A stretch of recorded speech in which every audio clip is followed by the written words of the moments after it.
ada satu kejadian di tahun 2014 gitu ya, baru saya punya franchisee sekitar 20 orang franchisee.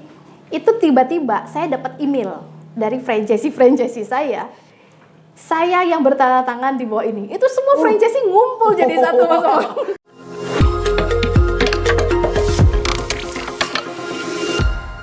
Kalau dulu metode kita itu kan pertama apa? Kalau kita mau belajar baca, kenal apa dulu? Huruf. Kenal huruf dulu. Iya. Tapi kenal huruf justru membuat pelajaran membaca itu jadi tambah lama. Oke. Gitu. Jadi ada 26 huruf Iya. yang mana itu semua abstrak, nggak ada wujudnya, dan harus kita kenalkan ke anak. A, B, Gimana C, dong iya, caranya? bener. Nah, itu butuh waktu berbulan-bulan untuk satu anak hafal semua huruf. Kemudian harus ngeja. BA, ba. Jadi beberapa anak tuh apa ya? BA itu apa? Kenapa BA tidak jadi BA? Iya. Kenapa harus ba? Tapi kan kita sebagai guru tidak memikirkan. Ya udah gitu, metode udah dikasih ke anak, anaknya nggak bisa, nggak hafal hurufnya, berbulan-bulan nggak hafal hurufnya, anak jadi stres. Iya, Jadi mereka mikir, aduh susah banget sih belajar baca gitu. Nah itu akar dari kenapa anak kurang minat bacanya. Karena merasa belajar tuh susah. Benar. Gitu. Nah setelah metode cara baca ajaib ini tercipta, kemudian kita buat semua, kita keluarin yang konvensional itu kita nggak pakai.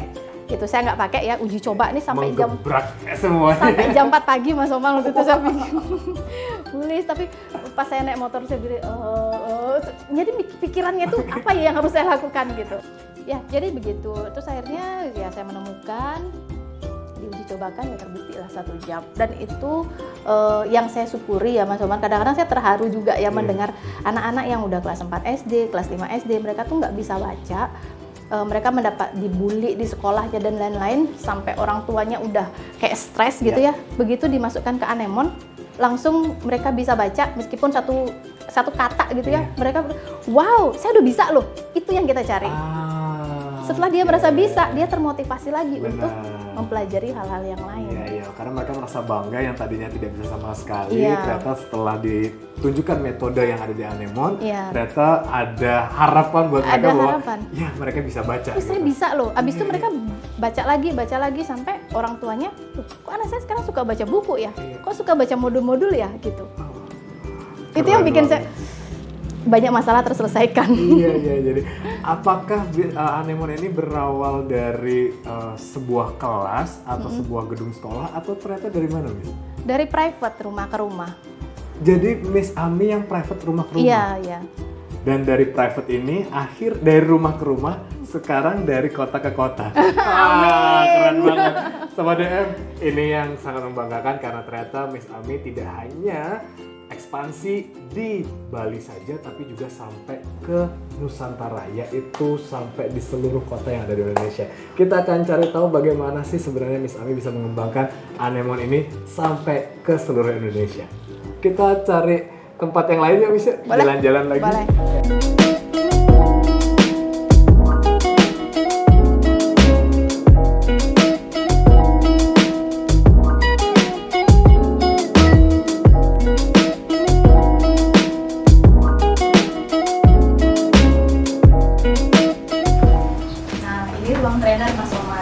Jadi tempat berkumpulnya para trainer sebelum mereka mengajar.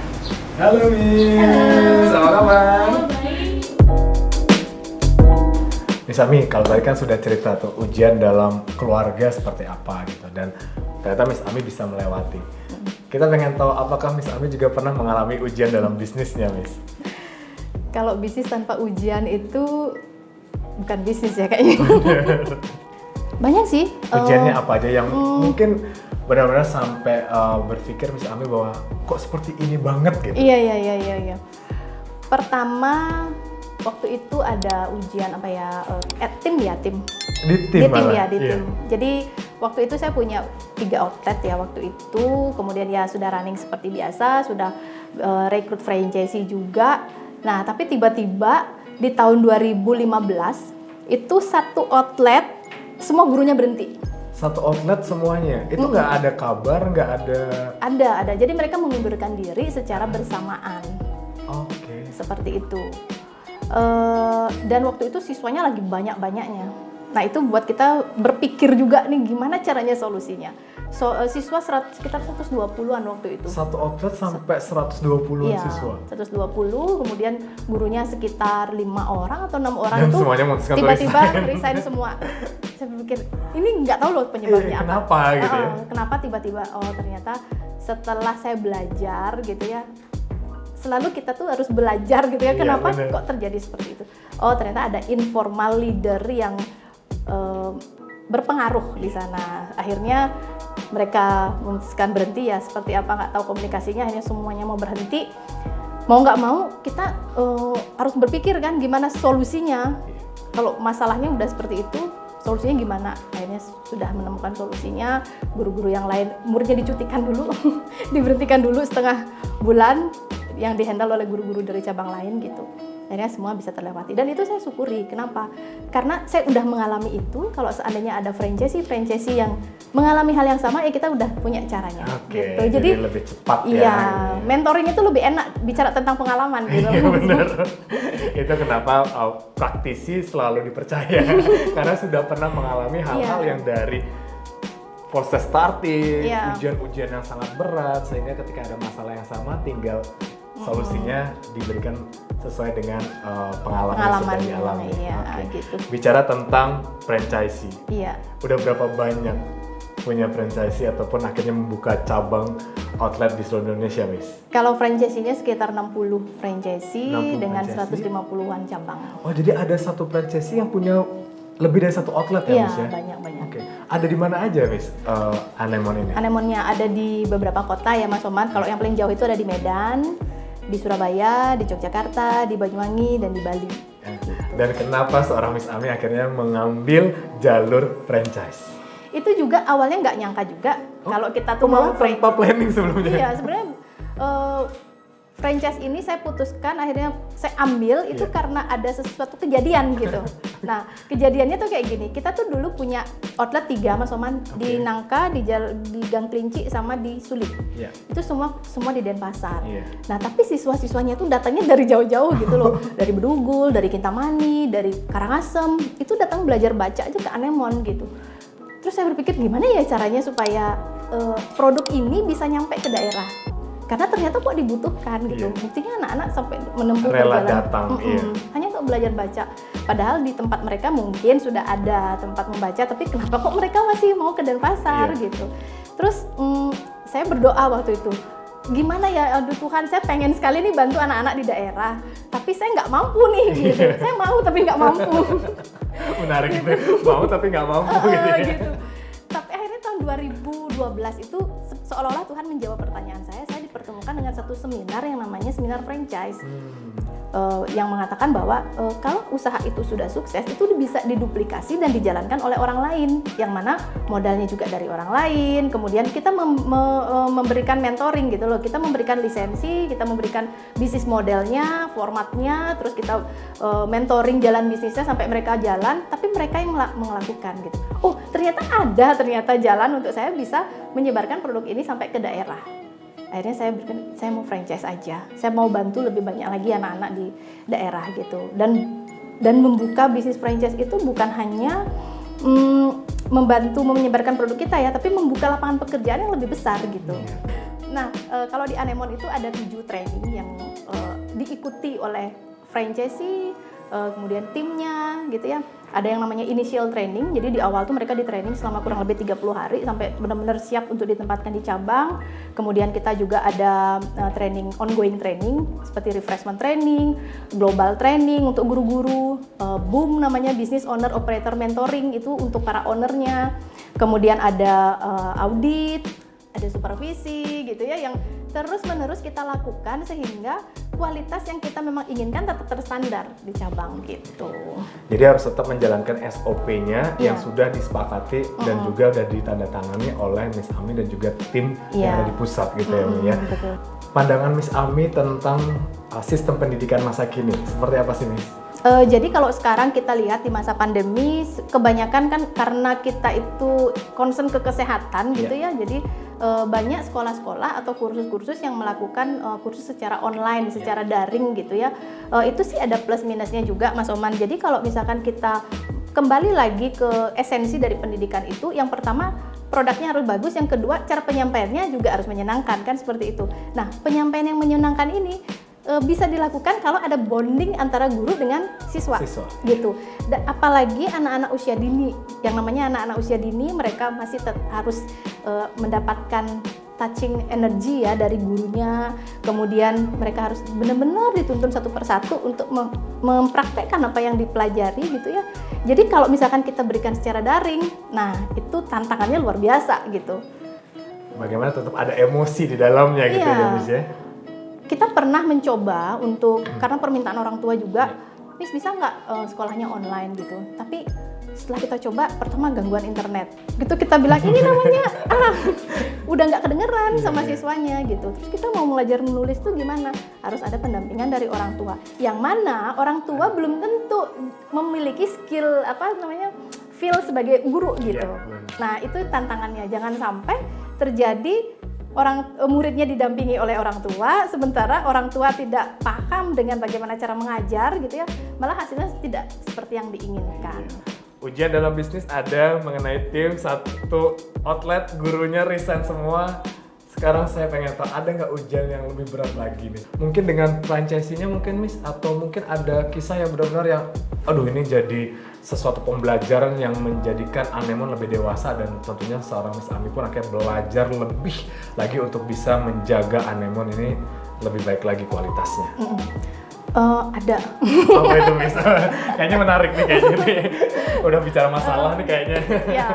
Jadi ini menarik ya, sesuatu yang awalnya waktu kita mengalami itu kita merasa sangat down dan ingin segera keluar dari masalah itu gitu ya. Ini taruh aja deh, saya nggak mau lagi berpusing-pusing di sini, menghabiskan hidup saya di sini gitu. Tapi kalau saya tolak lagi, itu adalah proses pendewasaan, benar seperti Mas Oman katakan.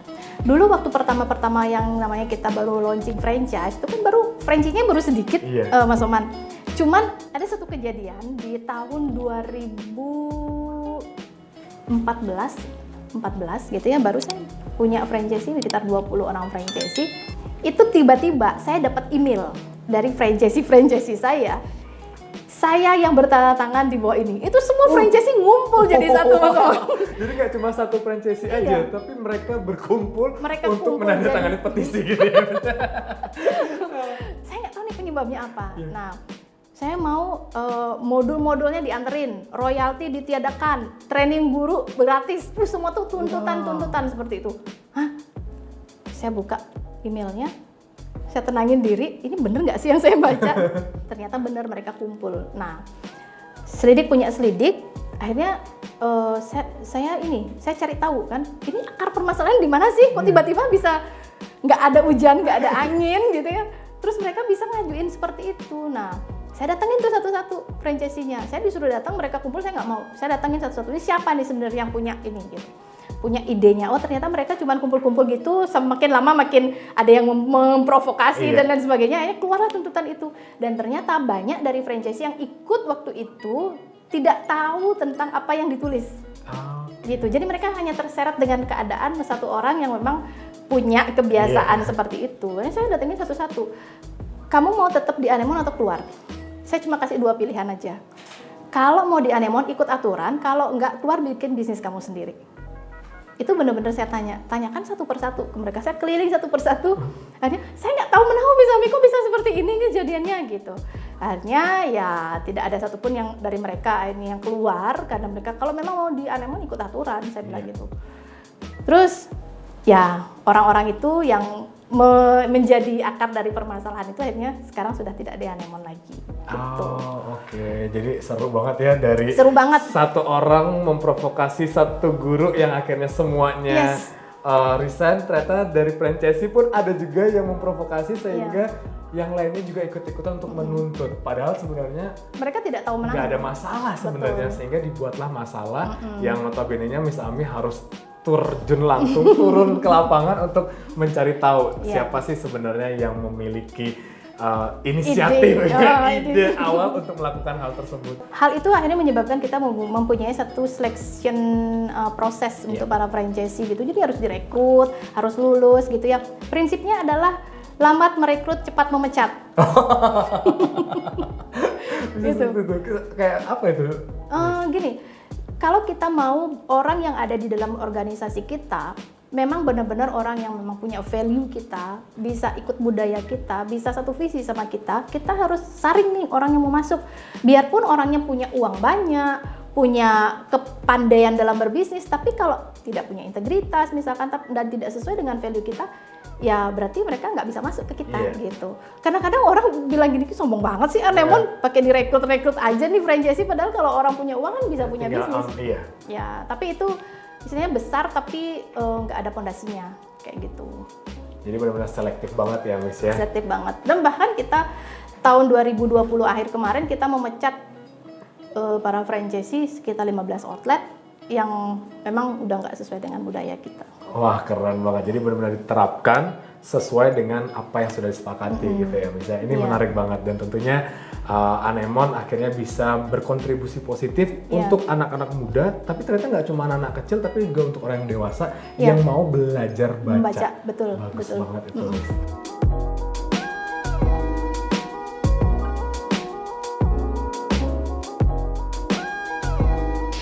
Keren banget Miss Ami, thank you banget untuk waktunya. Sama-sama.